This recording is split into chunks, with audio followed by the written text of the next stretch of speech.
இந்தியாவோட most feared and muscular வில்லனா இருந்தவர் ஒரு ஸ்டேஜ்ல டெத் பெட் வரைக்கும் போயிட்டு வந்தார்னா நம்புவீங்களா? ராணா தகுபதி பாகுபலியோட வில்ல.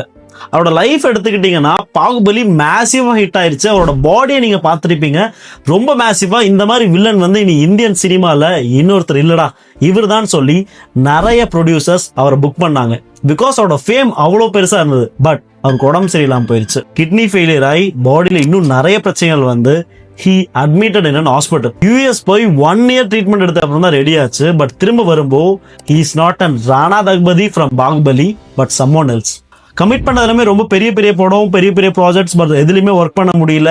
எல்லாத்துக்கும் வாங்கின அட்வான்ஸா எப்படியோ கஷ்டப்பட்டு ரிட்டர்ன் பண்ணியிருந்தாரு. தென் அவர் கொடுத்த ஒரு இன்டர்வியூல சொன்னாரு, நான் இதுக்கு முன்னாடி என்கிட்ட வச்சிருந்த ஃபேம், லைக் என் பேர் புகழ் எல்லாமே இந்த ஒரு பிரச்சனைனால காணாம போச்சு. இதுக்கப்புறம் நான் யாரு அப்படிங்கறதே எனக்கு ஒரு கன்ஃபியூஸா இருந்தது.